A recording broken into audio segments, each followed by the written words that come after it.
Hello, welcome back. Today I want to talk about Jim Corbett's Man-Eaters of Kumoan. So, this was a reread for me.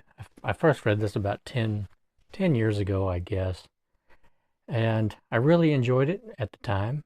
And during this reread, I enjoyed it almost as much. Um, I have no real interest in hunting in and of itself, but there is something compelling about hunting a man-eating tiger, I think, because anyone who has ever had a cat can only imagine what a 9 or 10 foot long, uh, several 100 pound cat would be like to deal with, particularly one who likes to eat people. So I found this about a month or two ago, and I was really happy to see it again. I noticed that there are quite a few typos in this particular Oxford University Press edition. This is not the same book, but this is the same edition that I read before. And so Jim Corbett, you can kind of see him there on the back. Um, Jim Corbett grew up in India, and he lived. Uh, I'm not sure if he made it into the 60s, but he was born in the 1800s, and he lived in India for most of his life. And he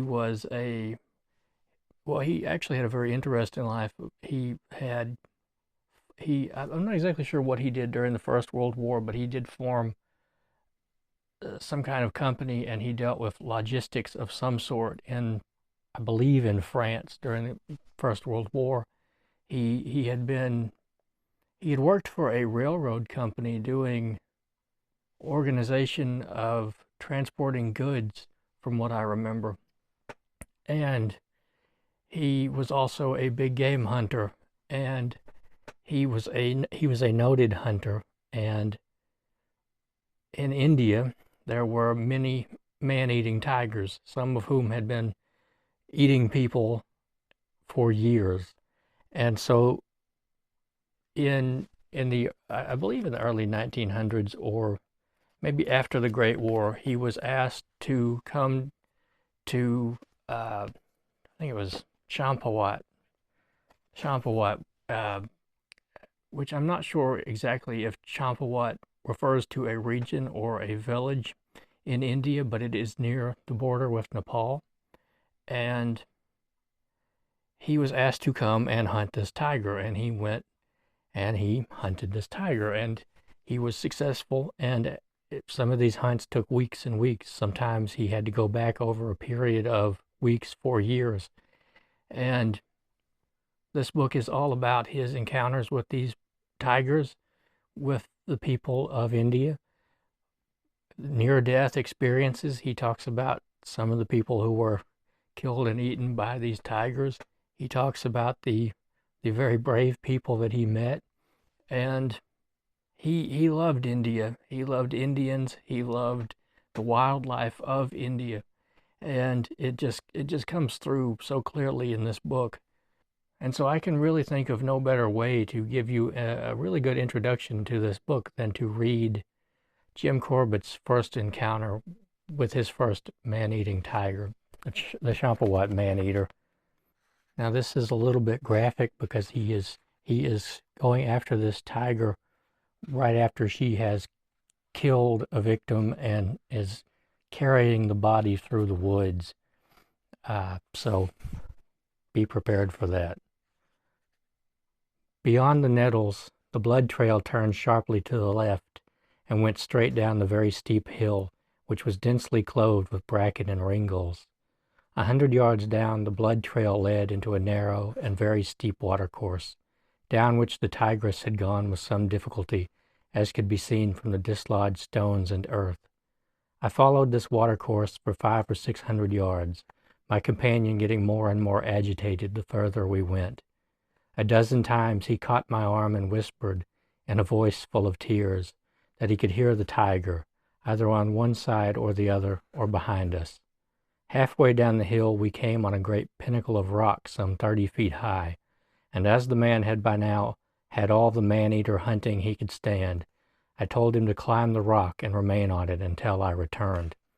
Very gladly he went up, and when he straddled the top and signaled to me that he was all right, I continued on down the watercourse, which, after skirting round the rock, went straight down for 100 yards to where it met a deep ravine coming down from the left. At the junction was a small pool, and as I approached it I saw patches of blood on my side of water. The tigress had carried the girl straight down on this spot, and my approach had disturbed her at her meal. Splinters of bone were scattered round the deep pug marks into which discolored water was slowly seeping, and at the edge of the pool was an object which had puzzled me as I came down the watercourse, and which I now found was part of a human leg. In all the subsequent years I have hunted man-eaters, I have not seen anything as pitiful as that young comely leg, bitten off a little below the knee, as clean as though severed by the stroke of an axe, out of which the warm blood was trickling. While looking at the leg, I had forgotten all about the tigress, until I suddenly felt that I was in a great danger.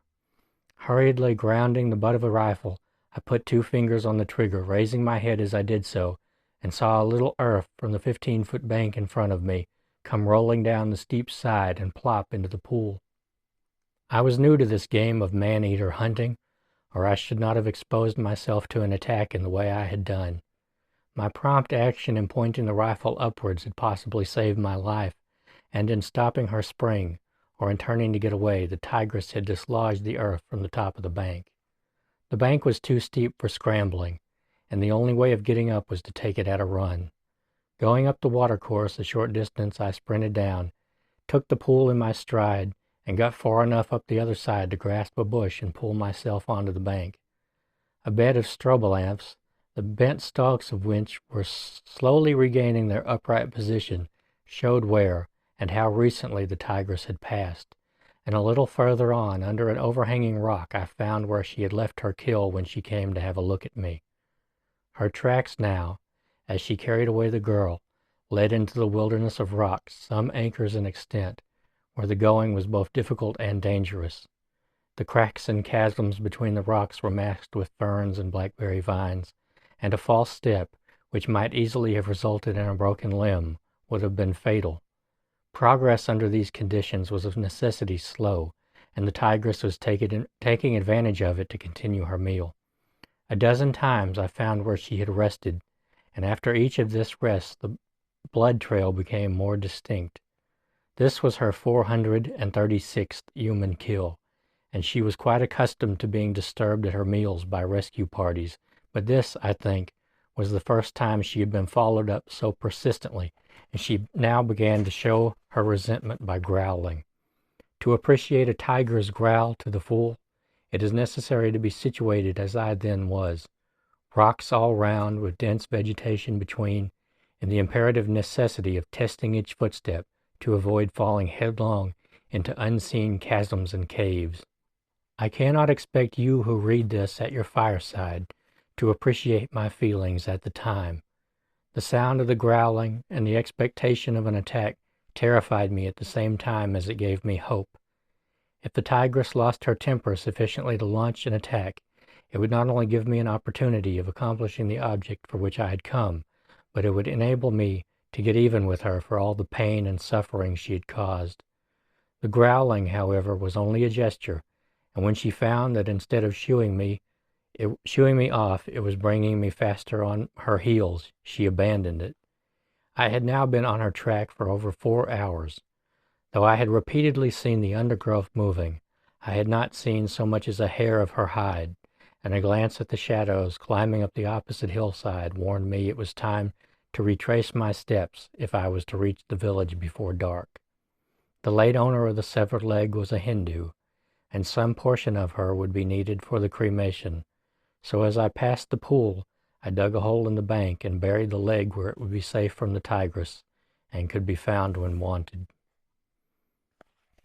So that is Jim Corbett's first encounter with a man-eating tiger. And so I really enjoyed this reread. I don't particularly enjoy reading about hunting, but as I said, this is a very rarefied sort of book. This is a book written by a man who tracked man-eating tigers and was almost eaten by them on several occasions himself. Now, the way that they hunted these tigers a lot of times was to bait them with live animals, and I could have done without that. But it's to be remembered that he was trying to save people's lives, and so it's not for everybody. It's not for the squeamish, certainly, but it is a very interesting account. And so that is Jim Corbett's Man-Eaters of Kumoan. And there is a wildlife preserve in India named after Jim Corbett. And there are many, many tigers there, actually, and elephants and all sorts of interesting animals. So I want to thank you for joining me today, and I'll see you next time.